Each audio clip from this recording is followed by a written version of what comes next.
El Señor esté en el corazón de todos ustedes. Proclamación del Santo Evangelio según San Mateo.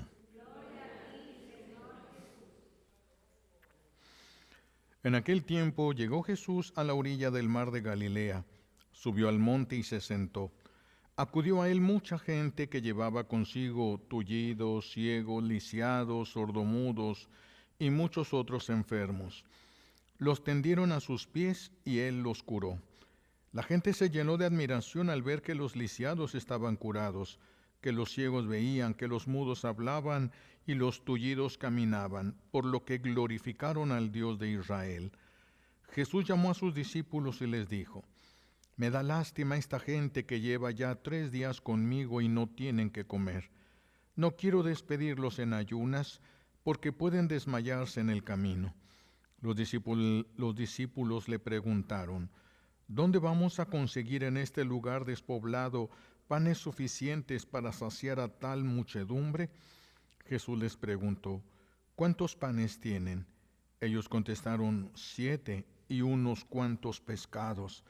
Después de ordenar que la gente se sentara en el suelo, Jesús tomó los 7 panes y los pescados, y habiendo dado gracias a Dios, los partió y los fue entregando a sus discípulos y los discípulos a la gente. Todos comieron hasta saciarse y llenaron 7 canastos con los pedazos que habían sobrado. Palabra del Señor. Siéntense, por favor. Gracias. Gracias.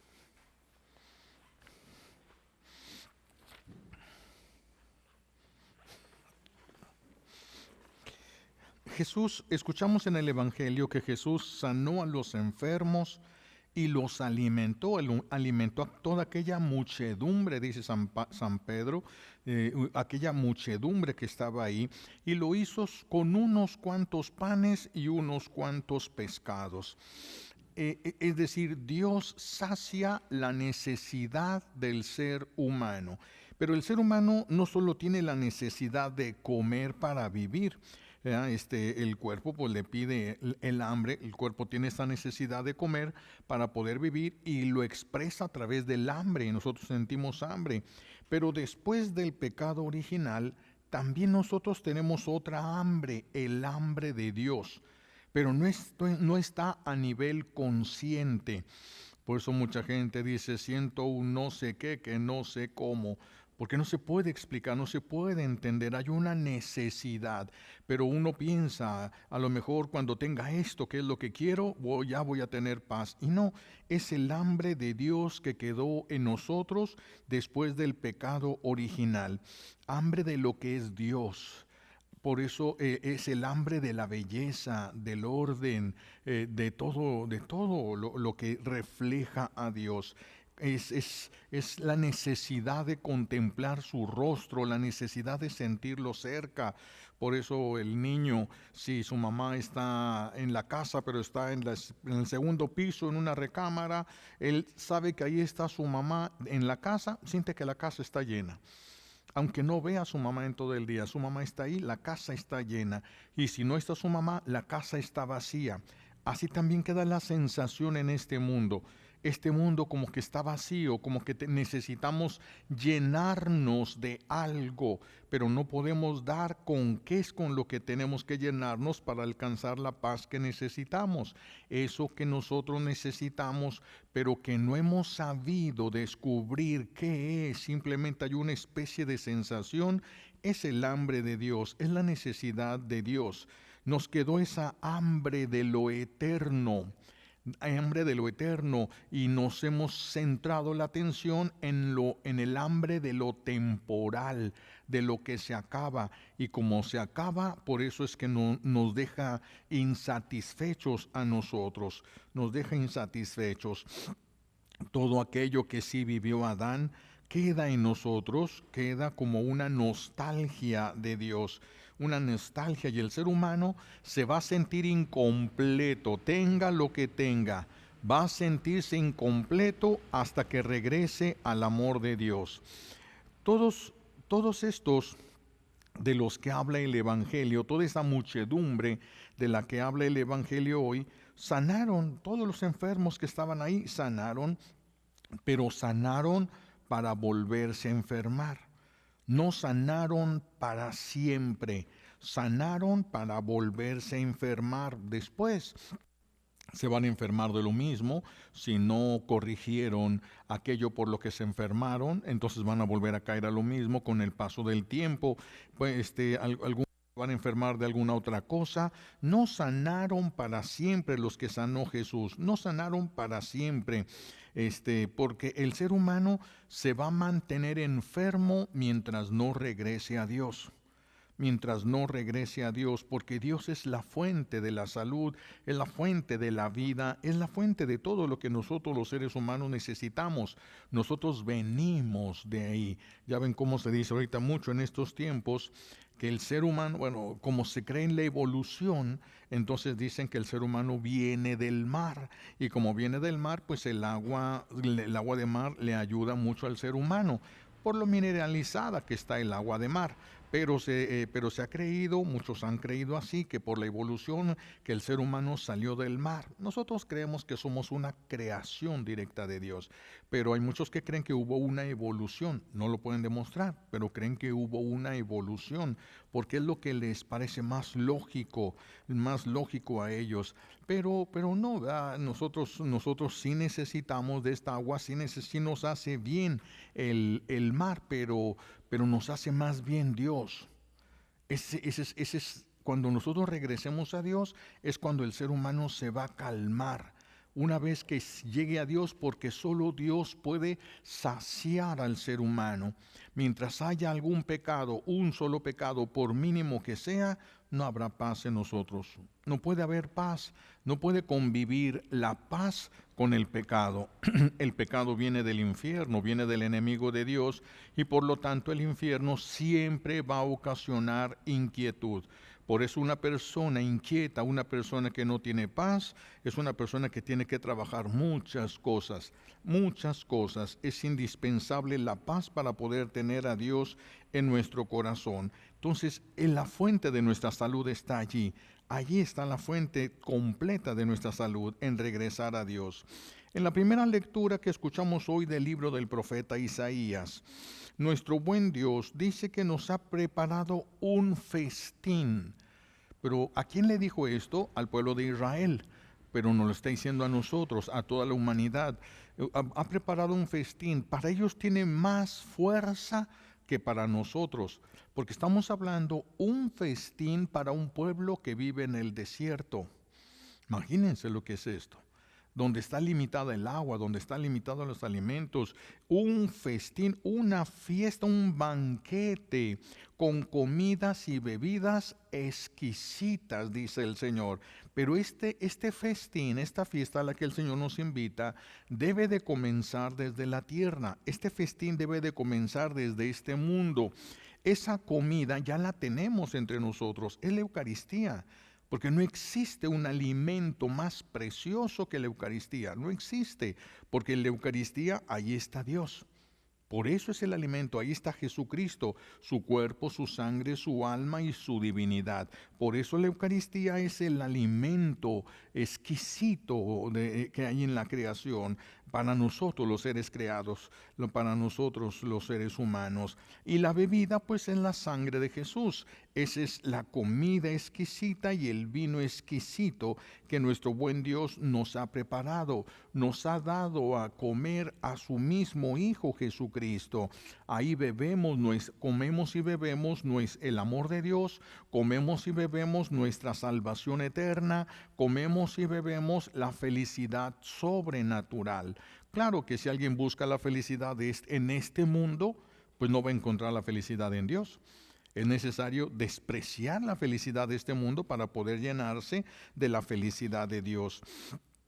Nos está pasando en este tiempo como en los tiempos del virus. Se han de acordar estos años que pasaron, esos tiempos del virus en que mucha gente se enfermó y mucha gente perdieron el olfato y perdieron el gusto. Y entonces La comida no les sabía nada, ningún aroma podían distinguir, nada, nada absolutamente, ni olfato ni gusto tenían las muchas personas, algunos de ellos niños. Los adultos no fue mucho problema, fue doloroso, pero no fue mucho problema. El problema fue más para los niños, porque los niños estaban acostumbrados a saber, sentir el sabor, y ahora las mamás los tenían que obligar a comer algo que no les sabía a nada. Lo veían, sabían que era algo que a ellos les agradaba, pero cuando llegaba a la boca no había el gusto, no había la sensibilidad en la boca. Y no, como no les sabía nada, pues no se lo querían comer. Y fue una guerra de las mamás para que los hijos pudieran comer, aunque no tuvieran el sabor de la comida. Esto así fue hasta que recuperaron el gusto, ¿verdad? El gusto. Y las mamás les exigían porque si no se iban a morir. Si se iban a esperar las mamás a que el niño recobrara el gusto en la boca para darles de comer, pues se podían morir de inanición los niños antes de que esto pasara. Así ha sucedido en la humanidad por causa del pecado. Así sucedió. Hemos perdido el sentido de lo espiritual. No nos sabe lo espiritual. No nos sabe lo espiritual. No encontramos lo espiritual en todo lo que nosotros hacemos. Sabemos que Jesús está en la Eucaristía. Sabemos que allí está presente Jesús. Sí, pero no nos sabe a divino. No nos sabe a Dios lo que nosotros recibimos en comunión. De hecho, no nos sabe a nada. No nos sabe a nada.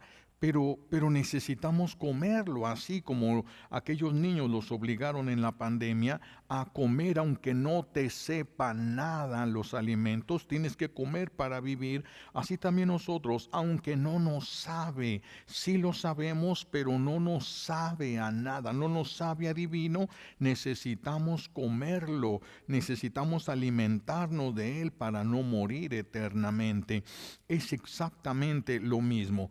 Porque algunos se desaniman porque comulgan y no sienten nada, no sienten que crecen espiritualmente, no sienten avances espirituales y se desaniman. Tenemos que aprender a comer sin tener ese sentido de lo espiritual.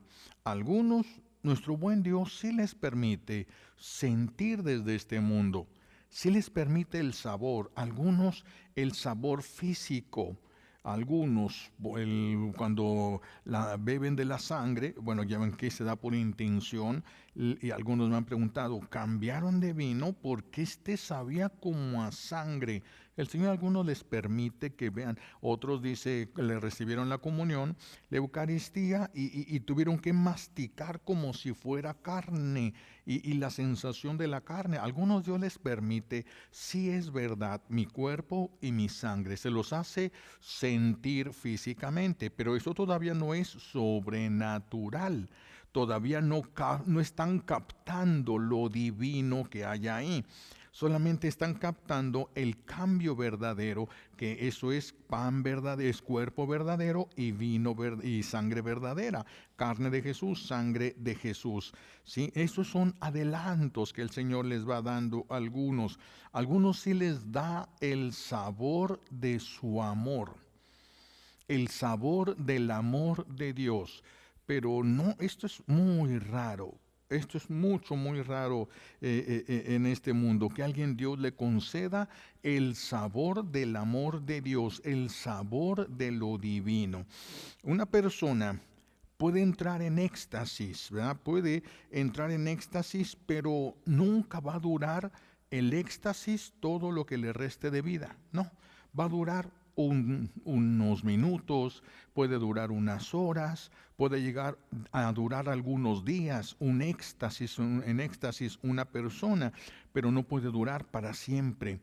Es momentáneo, es la experiencia de Dios de una manera momentánea. ¿Por qué no es continua? Porque eso se va a vivir en el cielo y la tierra no es el cielo, pero es el principio del cielo o el principio del infierno. depende de las decisiones que nosotros vayamos tomando en nuestra vida. Entonces una persona puede entrar en éxtasis, pero no va a durar para siempre. Puede llegar a saborear el amor de Dios en la Eucaristía, la divinidad en la medida que una persona puede sentirlo en la tierra, no en la plenitud, ni siquiera como se va a vivir en el cielo, no se soportaría. Entonces la persona puede llegar a saborear el amor en la Eucaristía, pero no tiene el control de esto. No es hoy voy a ir porque hoy quiero sentir a Dios. No depende de la persona. Depende cuando Dios le quiera regalar que encuentre el sabor sobrenatural, lo divino de lo que está recibiendo. Lo divino, pero eso se ve desde que la persona se forma. Desde la que la persona se forma, porque empieza a sentir, empieza una especie de taquicardia en algunas personas, empiezan cuando llegan, se ven los ojos, como no están viendo lo humano, no están viendo lo humano de este lugar, de lo que está sucediendo, sino que están dentro de algo divino, ya se va notando, algunos ciertamente cuando lo reciben se nota el cambio en el rostro que viene. ¿Qué les permite Dios saber? Algunos ni siquiera se dan cuenta, pero a algunos Dios les permite esto. Pero la persona nunca tiene el control sobre qué va a sentir. La persona nunca va a tener el control. Cuando una persona, Dios le empieza a conceder, aunque sea de vez en cuando, esa experiencia de Dios, esa experiencia del amor de Dios, son personas que se van enamorando del cielo. Es lo que nosotros le llamamos las personas espirituales. Las personas espirituales no son las que rezan mucho. No, algunos se han confundido. No. Hay mucha gente que reza mucho, pero hay sacerdotes que rezan mucho, pero el rezar sí nos acerca a Dios, pero nuestras obras, si no respaldan lo que hacemos, la oración baja muchísimo de lo que Dios nos puede o nos quiere dar. Entonces, hay personas que ya sí están verdaderamente enamoradas del cielo porque ya lo probaron. No es lo mismo que nosotros sepamos que allí está Jesús en la Eucaristía a que lo sintamos en la medida de lo que Dios permite a un ser humano. Y estas personas ya tienen su mirada en el cielo. Hay una dulcificación. Se dulcifica la mirada, se dulcifica la palabra, se dulcifica los gestos, se dulcifica. ¿Por qué? Porque cada vez que tienen la experiencia de Dios, como si se quedara más tiempo en ellos, entonces Dios se manifiesta. Por eso son personas en las que uno quiere estar cerca porque allí hay paz. Quiere uno estar cerca de esas personas porque en esa persona hay paz. Repito, pero la mirada la tienen puesta siempre en el cielo, aunque hay diferentes grados de lo que Dios le va permitiendo a las personas. No a todos les permite sentir exactamente lo mismo. Aunque todos vieran lo mismo, aunque todos comulguen en el mismo lugar, a algunos les puede permitir más de Dios y a otros les puede permitir menos de Dios. Y también depende del respaldo de las obras. Si en nosotros en un corazón hubiera un resentimiento con una sola persona, ya no se puede, ya no va a haber una experiencia de Dios. Dios y el pecado no pueden estar juntos. Entonces ya no va a haber esa experiencia de Dios. Si hay resentimientos, si hay rencores por alguna persona, por las debilidades que tiene, si hay alguna cosa de estas, ya no va a haber, ya no va a haber, habrá el recuerdo de alguna experiencia pasada, pero mientras no esté dispuesto el corazón, mientras las obras no respalden nuestra oración, es muy difícil que haya este tipo de cosas. Pero el que solo ve al cielo, no puede tener ni rencores ni resentimientos. Es muy raro, pero depende del grado de experiencia, porque hay muchas experiencias, mucha gente tiene experiencias, pero hay grados de experiencia. Mientras más alta la experiencia, más hay una transformación en la vida de la persona, una transformación impresionante. No puede tener ni corajes, ni envidia, ni resentimientos, ni rencores, porque ya no ve la tierra, ya no lo ve. Es como la muchacha enamorada que su novio le dice vamos a casarnos y ¡pum! Queda prendida, es una explosión de felicidad en su casa, ya no ve. Llegan y llega a un lugar y las que siempre la critican, para lo que le importa ya, no las ve.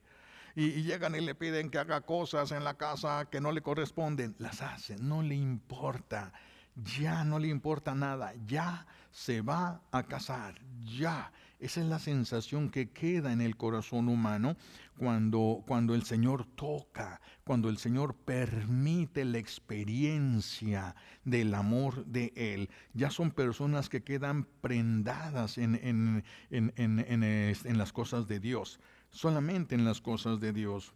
Yo les he platicado mucho de una religiosa. Estaba yo en el Valle de las Palmas, allá en aquel ejido. Entonces una religiosa me pide permiso, estaba un tiempo en su casa y me dice, padre, ¿me podría permitir pasar unas horas delante de Jesús sacramentado? Claro que sí. Le dije, claro que sí. Entonces expuse el Santísimo, le puse una silla y un reclinatorio al frente y ella se pone de rodillas ahí. Y entonces pues yo estaba y de repente yo escuché, vea como en el templo se oían ruidos, muchos ruidos, muchas pisadas. Entonces me asomé para ver qué estaba pasando y había una señora que llegó con un niño pequeño, tal vez, no sé, yo no sé calcular edades, 5 años, algo así. Y entonces el niño corría, ta, ta, ta, ta, ta, ta, ta, llegaba delante de ella y la veía y soltaba la carcajada, ja, ja, ja, ja, ja, ja, y ta, ta, ta, ta, ta, ta, ta, hasta con su mamá. Y otra vez, ta, ta, ta, ta, ta, ta, la veía, ja, ja, ja, ja, ja, ja, y ta, ta, ta, ta, ta. Y así estuvo el niño un rato. Entonces ya cuando ya terminó el tiempo y ya reservé el Santísimo, pues yo le dije a ella, te pido una disculpa de esta persona que vino con su hijo y lo que estuvo haciendo. Y voltea y dice, ¿un niño, padre? ¿Hubo un niño aquí? Pues no estaba en este mundo. Ese es el arrobamiento en Dios. Decía una niña que una vez que llegó ahí, que el Señor le empezó a hablar. Y vaya que si me lo demostró que era el Señor el que le estaba hablando. Y decía ella, cuando Jesús viene y me va a enseñar, dice, me pone cosas aquí. Y yo no puedo ver más que lo que Él quiere que yo vea. No puedo ver nada más. Me tapa los oídos, yo no puedo escuchar nada, solo su voz. Solo su voz. Era una niña como de unos 10 años que estaba yo en un ejido también y llega y me dice, padre, dice, Diosito me dijo que viniera con usted. Y pues yo me quedé así, dije, Diosito. Y entonces le dije, te vas a hacer esta oración cada vez que escuches esa voz. Dice Diosito que no es necesario que él haga, pero que si usted dice que él haga, la tengo que hacer. Uy, dije, la obediencia. Eso fue lo primero que ya dije, ya agarré más en serio las cosas, se hizo un discernimiento y verdaderamente Dios le hablaba. Pero ahorita no es el tiempo para sumergirnos en toda esa experiencia, pero verdaderamente Dios habla, Dios hace sentir, todavía lo ha hecho. Todavía podemos nosotros identificar con mucha facilidad a las personas que tienen experiencias místicas, cuando son reales y cuando no son reales. Hay muchas que tienen experiencias muy parecidas a lo místico y comenzaron bien, pero se desvían, las acciones humanas han desviado la vida completamente a otro lugar. Me tocó, yo una vez fui en Estados Unidos con una mujer a la que le salían del pecho, de aquí de cerca del cuello, se le abría un pedacito de carne y salía una flor. Iba saliendo el tallo, se formaba la flor, se cortaba y se cerraba el espacio de la carne. Entonces pues fui yo a ver, me platicaron de eso, me invitaron y fui a ver, pero pues no, y no era. No era, yo se los demostré a los que estaban ahí, no era, y parecían experiencias místicas muy fuertes, Pero no todo lo que brilla es oro, no todo lo que brilla es oro, pero sí se puede identificar cuando una persona tiene estas experiencias místicas. ¿Cuáles son los elementos básicos para poder identificar cuando alguien va teniendo experiencias místicas? Primero, ¿de qué habla? Porque de lo que está lleno el corazón, habla la boca. ¿De qué habla? Dios tocó este corazón, se va a notar en lo que habla.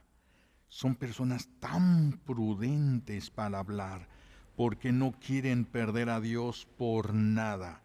No quieren perderse ni poquito de Dios. Entonces son muy prudentes las personas cuando hablan, los que han tenido experiencias místicas fuertes, porque hay algunas que se han tenido, pero no tan fuertes, y sí pueden llegar a tener ciertas cosas así medias raras. Cómo habla de las personas que le rodean. ¿Por qué? ¿Cómo las ve? ¿Cómo las ve? Porque el que se llena de Dios, ve desde Dios. Ve desde Dios. Y ver desde Dios cambia la perspectiva totalmente. Totalmente, totalmente. Esas personas no las puedes lastimar.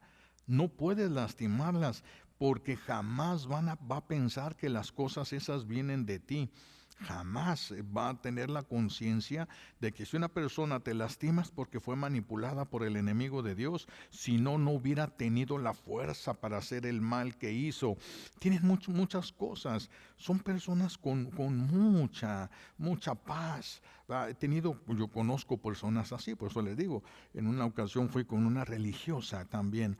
Y esta religiosa estaba recibiendo mensajes de Jesús, entonces me invitaron a ir a verla, pues ahí voy y empecé a hablar, precisamente dije voy a ver de qué habla. Yo no empecé a hablar, la dejé hablar. Yo no hablé, la dejé hablar, porque depende de qué hablaba, eso es lo que a mí me iba a dar la pauta hacia dónde yo tenía que empezar a ver o a escarbar, dependiendo de cómo se veía, que si traía esto espiritual, qué tanto, y si no traía nada, por qué, y qué es lo que estaba manipulando. Y empieza, pero me dice la religiosa, me dice, Jesús me está dando una lista de las virtudes como se deben vivir según la voluntad de Dios. Dije yo, pero las virtudes, pues ya todas aquí las hay. Son, sí, Padre, pero nada que ver con lo que Dios pide. Menos la pureza, la inocencia. Empezó a decirme algunas cosas, no mencionar lo que sé de ello, sino mencionar virtudes, nada más, solo virtudes. Y entonces le dije, sería muy interesante para mí saber, dije a ver si me presta de los mensajes que ha recibido, será muy interesante saber cómo es como Dios quiere que se vivan las virtudes. No se puede, Padre. En este tiempo es imposible vivir virtudes, no como Dios las quiere. La gente cree que tiene virtudes, no es como Dios las quiere. Dije, bueno, esto sí es cierto. Esto tiene mucho que ver. Ahorita el enemigo de Dios se ha dado la tarea de que no exista la pureza por ningún lado. Y por eso se fue contra los niños, se fue contra los adolescentes, hasta los ancianos ahorita están con problemas sexuales por todos lados. Ha habido un ataque muy fuerte, en eso sí es cierto. Si se presentara, ya no volví yo a comentarle nada, porque dije, sí es cierto, si yo presento una virtud, así como Dios quiere verla, nos vamos a traumar todos, yo junto con los demás. Nadie va a poder. Nadie va a poder. No es el tiempo de saber cómo es como Dios quiere que se vivan esas virtudes. Ahorita el Señor acepta lo que podemos, pero no es lo que Él quiere. Entonces sí se puede, sí hay muchas maneras de identificar a las personas cuando se han tenido estas experiencias místicas. Entonces, uno ve, yo me pongo a ver cómo está en cuanto a la doctrina. ¿Cómo está en cuanto a la doctrina? Si es una persona casada, porque hay personas casadas que tienen estas experiencias, ¿cómo está la situación en su familia? ¿Cómo está la situación en su familia? ¿De quién se rodea? ¿De quién se rodea? de quién se rodea, y todo eso va hablándole a uno del grado, si es verdad una experiencia mística, qué grado de experiencia mística podría haber tenido esta persona. Entonces, esto repito, cuando hay contacto con los demás de la tierra, si alguien no quiere entender o no puede entender, no pierden la paz. No pierden la paz porque no tienen su mirada, no están aferrados a que la gente les haga caso, les crea y obedezcan ciegamente lo que dicen. No se sienten con eso, te participan, y si no lo puedes hacer, ay, pobrecito, te falta todavía mucho. No lo dicen, pero sí lo piensan. Pobre, ¿verdad? Pobre, le falta trabajar lo espiritual. Es lo único. Nunca dice, nunca se dispara, nunca va contra nada, porque, porque se está lleno de Dios. Por eso es una característica impresionante. Los ojos, la mirada de paz, las palabras que utiliza, son palabras medidas y pesadas. No lastiman nada, no lastiman a las personas. Híjoles, es impresionante, es impresionante. Es muy impresionante. Algunos podrían sentir más de esto y otros podrían sentir menos, pero el Señor se manifiesta. También me acuerdo cuando fui con aquel monje allá en Jalisco que tenía las 5 llagas. Un monje chaparrito, flaco, igual de yo que de jorobado, de lentes y una vocecita, ñe, ñe, ñe, ñe, ñe. Ay, decía, y pues entro yo, voy a visitarlo, y entro yo, estaba con su director espiritual y una persona ahí, y pues que empieza con cosas así muy del mundo. Y ya cuando se fue el director espiritual, le dije, mira, yo no soy tu director espiritual, pero te voy a corregir esto porque esto es necesario que lo entiendas. Y empecé yo, y se iba a defender, y se quedó callado. Se quedó callado y me escuchó todo lo que yo le tenía que decir. Le dije lo que le tenía que decir, y de repente él estaba sentado en su cama, yo estaba sentado en una silla enfrente, y de repente tomó una postura así elegante, majestuosa. Levantó, ya no traía la joroba, y empieza a hablar. Era como si saliera luz y miel de la boca. Ay, yo sentía tan bonito, y empecé a decir, no, esto puede haber un engaño, necesito defender. Ay, qué bonito es esto, no voy a... Segunda vez, no, me decía yo, Carlos, cuidado, mira que, ay, Dios santo. Y otra, tercera vez, no, es que tengo que... Ay, Señor, dije, si no eres tú, perdóname, esto es demasiado hermoso, demasiado hermoso. De repente termina de hablar y se vuelve a agachar y sale la voz de él. Ñi, Ñi, Ñi. Oh, un abismo de diferencia, un abismo impresionante.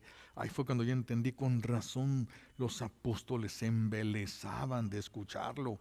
Qué cosa tan maravillosa. Hay experiencias que el Señor va teniendo, pero en este caso era un estigmatizado. Es diferente de cuando hay solo experiencias místicas. Entonces dice hoy la palabra de Dios, una multitud incontable van a entrar al reino de los cielos, una multitud incontable. Nosotros debemos estar entre esa multitud incontable. Tenemos que esforzarnos para formar parte de esa multitud incontable. Tenemos que estar entre ellos, aunque de momento nosotros tengamos esa, se le diría hipogeusia, algo así, hipogeusia espiritual. Ese no sentir lo espiritual, no saberme nada lo espiritual, no ver nada de efecto. Yo rezo y no veo que pase nada, me esfuerzo y parece que no logro nada, en esa sensación de una anemia espiritual que a veces no la hay, pero la gente, muchas personas sí la van sintiendo, y por eso se desaniman. Pues entonces, ¿para qué rezo? Entonces, ¿para qué me esfuerzo? Entonces, ¿para qué esto? Es que el que no tenga el sabor no significa que no esté allí el Señor. El que no veas que te escucha no significa que no te esté escuchando. Pues aunque tengamos este problema, este es problema espiritual, no hay una pérdida de nada ahí. Esa pérdida del sentido espiritual es parcial. Para los que van a llegar al cielo, es parcial. Dios puede quitarle eso en algún momento de su vida o hasta el final de su vida. Y entonces imagínense que Dios nos destapara todo esto al final de nuestra vida, sería una muerte dulcísima, una forma de morir dulcísima. Pero eso tiene que estar respaldado con la forma de vivir. La forma como se vive es la forma como se muere, siempre. La forma como se vive es la forma como se muere.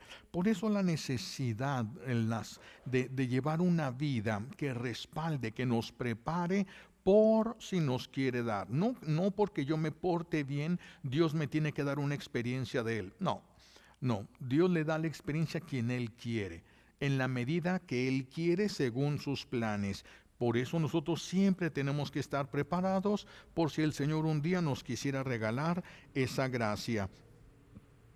Porque si nosotros no podemos ver a Jesús en el prójimo, tampoco lo vas a poder sentir en la Eucaristía. Si no lo puedes ver en el prójimo, tampoco lo vas a poder ni ver ni sentir en la Eucaristía. ¿Queremos sentir a Jesús en la Eucaristía? Tenemos que poner nuestra vida en orden según Dios, que le agrade a Dios, que le agrade a Dios, no a nosotros, ni a los que nos rodean, eso no importa, que le agrade a Dios, que le agrade. Si no hacemos esto, para tener una experiencia de Dios vamos a tener que esperarnos a morir, terminar el purgatorio y entonces tendríamos una experiencia de Dios. Hasta entonces, pero si nos preparamos, el Señor lo quiere. Esto es porque nos lo quiere dar desde aquí, desde este mundo. Adán fue creado en el paraíso, muy cerca del cielo, con la experiencia de Dios. Ese era el plan de Dios para la humanidad, pero nos hemos alejado mucho a través del pecado, mucho a través del pecado. Nuestro buen Dios puede permitir entonces a un pecador sentir la presencia, sentir su amor en la Eucaristía. Sí, sí puede. No lo haría, a veces lo hace de acuerdo a sus planes, lo que Él quiere. Algunas personas se los concede no porque sean buenas, sino para que se den cuenta lo que están despreciando. Y les concede una experiencia. Hay personas que comulgan de vez en cuando, cada quinceañera, cada bautismo, cada esto, de repente le concede esto y se da cuenta de lo que ha estado desperdiciando. Por eso Dios lo puede hacer. Todo se tiene que discernir. Todo se tiene que siempre discernir. Una persona con experiencias místicas se tiene que discernir. Se tiene que discernir siempre, siempre. Todo se tiene que poner a prueba. Siempre, esto es de cajón, todo se tiene que poner a prueba. Pidamos entonces nosotros hoy la gracia, los invito, no solo de sentir la presencia de Dios en la Eucaristía, sino de controlar nuestra vida, nuestra manera de ver, nuestra manera de hablar, nuestra manera de pensar, nuestra manera de reaccionar, nuestra manera de sentir. Tenemos que retomar el control de aquello que nos puede privar de una experiencia mística, que nos puede privar de lo que Dios nos quiere dar. Porque si por culpa mía uno de mis hermanos está aplastado, está despreciado, está sufriendo por culpa mía, ¿cómo me va a dar el Señor ese gozo sobrenatural? ¿Cómo? ¿Cómo mientras yo soy la ocasión del sufrimiento de esa persona? No se puede, no se puede. A lo mejor le da algo para tratar de rescatarle, pero ya no va a haber. Ni siquiera es en la intensidad de otros. Decía Santa Teresa de Ávila, dice cuando se presenta aquel ángel y ella empieza a hablar, dice el ángel llegó, sacó una lanza y con la punta de la lanza empezó a traspasar mi pecho hasta el corazón. Dice y ardía esa lanza, ardía y llegó hasta mi corazón, pero queda prendida de Dios. O sea, se notaba que eso había sucedido. No solo lo dijo, por el cambio radical de su vida, de una persona muy disciplinada y de mucha oración, a una persona diferente, ya con más vida espiritual, lo que hacía. Pues por eso no es este mundo espiritual es complejo, pero muy hermoso. Es para el que nosotros existimos, pero por causa del pecado, miren cómo andamos nosotros. Entonces, todo esto se tiene que analizar y tenemos que tener cuidado. Si creemos en nuestro buen Dios y creemos en su palabra, entonces podemos estar seguros que aunque no le gustemos nosotros al mundo, un día vamos a llegar a esa fiesta. No importa que no seamos aceptados por el mundo, lo importante es llegar a esta fiesta. Lo importante es llegar. Ya tenemos el banquete, pero no tenemos el sabor de lo divino. Pero ya está el banquete aquí. Ya está delante de ti, aquí está la mesa. Dentro de un momento va a estar aquí presente el banquete y se te va a dar a comer, aunque tengamos nosotros atrofiado este sentido de lo espiritual, aunque no sintamos nada ni nos sepa a nada divino. Ahí está, y tenemos que prepararnos, tenemos que buscarlo al Señor, tenemos que buscarlo. Y esto va a ser cada vez más claro para aquellos que permanezcan más fieles. Por eso Jesús le dijo al apóstol Santo Tomás, después de que Santo Tomás metió sus manos, sus dedos en las llagas, vea lo que dice Jesús: tú has creído porque has visto. Dichosos los que crean sin haber visto. Eso somos la mayoría de nosotros. Si nosotros no hemos visto, pues dichoso, porque el que ya vio, pues qué chiste, ya vio. Ese pues es fácil que sea fiel y que le eche, ya vio, ya lo vio, ya lo probó. Pero el que no ha probado ni ha visto y se mantenga fiel tiene más mérito. Entonces no podemos decir que sea más grande, sino que solo le da Dios a aquel que según sus planes así es conveniente. Pero esas son sus palabras entonces de Jesús a Tomás y a nosotros. Al hijo de Tomás: tú has creído porque has visto. Dichosos somos nosotros los que crean sin haber visto. Nosotros entonces tal vez no hemos sentido su presencia ni su amor en la Eucaristía. Sin embargo, hemos creído en su palabra y un día se va a cumplir todo lo que el Señor ha prometido. Todo lo que el Señor dijo un día se va a cumplir, ya sea que lo veamos en vida o ya sea que lo veamos después de que hayamos vivido este mundo.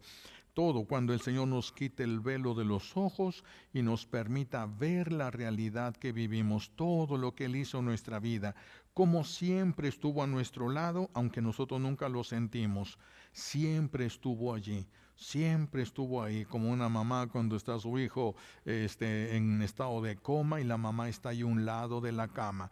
El niño no sabe, no la ve, no la siente ni nada, pero ahí estuvo.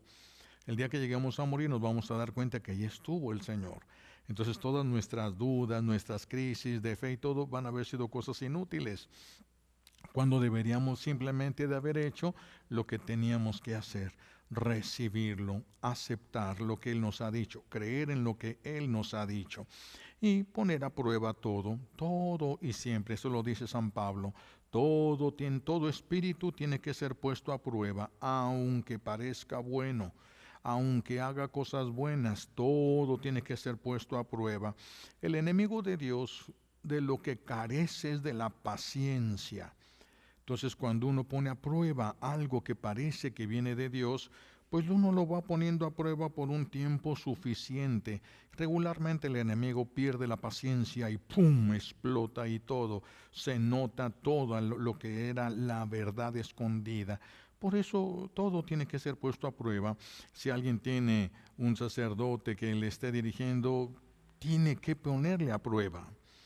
Tiene que ponerle a prueba. El discernimiento nunca va a ser yo, porque hagan de cuenta, si yo tengo una experiencia espiritual, si yo escucho la voz de Dios y yo discierno sobre mí y no es Dios y me desvía, ¿quién me puede ayudar? Nadie. Por eso las experiencias se ponen en manos de un sacerdote. El sacerdote tiene que ver desde fuera Te tiene que ir viendo desde fuera toda la vida espiritual de la persona, esperando qué va a haber, y de repente si hay una reacción, si hay alguna cosa, se tiene que ver si es manipulación o si todo ha sido un engaño. Es un discernimiento que se tiene que ir haciendo de estas cosas, se tiene que ir haciendo. Pero si la persona, que conozco gente así, que me ha dicho que solo que Dios, una persona así me decía, no, es que cuando Dios a mí me lo confirma, es que sí es, y si no me lo confirma a mí, es que no es. Y si le dije, estás perdido, porque el día que te engañen, no hay nadie que te ayude. Tú eres el que discierne sobre ti y no puede ser. Si yo tengo una experiencia mística, yo tendría que buscar un sacerdote que me vea, para no ser yo, para evitar un posible engaño. Eso es para todos, eso es un corte parejo. Eso es un corte parejo. Por eso les digo, hay que pedir al Señor la gracia, no de sentirlo, porque las experiencias de algunas personas que conozco lo sintieron y luego no sentirlo es un morir terrible, terrible. Ya no sé, como ya pierde sentido mucho del mundo, depende del grado de experiencia, se pierde mucho todo lo que valía del mundo, entonces se tiene que otra vez buscar, uno tiene que equilibrar a la persona, ubicarla en su camino y encauzarla para que sepa por dónde tiene que ir y cómo tiene que ir. Es un trabajal eso, impresionante, impresionante. Pero bueno, ahorita que el Señor nomás nos permita no ver, porque capaz que lo vemos y luego vamos a dar mucho tiempo sin volver a sentir nada, sino que nos conceda la gracia de ir cambiando lo que tenemos que cambiar, preparándonos para, si un día el Señor nos quiere conceder la gracia de sentir su presencia. Si un día, y si está en sus planes, no es porque yo me lo merezca, no.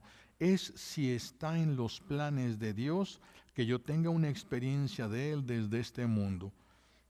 Y termino como decía Santa Teresita, le decía a Jesús cuando entró al convento, aquí en la tierra no me des ninguna alegría. Todo lo que me quieras dar, dámelo cuando llegue junto a ti. Aquí mándame sufrimientos, desgracias, lo que quieras. Aquí no me des ninguna alegría ni nada. Todo lo quiero allá cuando esté contigo. Wow, es muy fuerte, ¿verdad? Pero pues cada quien, dependiendo del camino que cada persona tenga. Aunque haya dos con una misma experiencia espiritual, los caminos son totalmente diferentes. Pero vamos a pedirle a Dios Padre las gracias que necesitamos por los méritos de Jesucristo en la cruz y por la poderosa intercesión de la Santísima Virgen María al pie de la cruz. Alabado sea Jesucristo.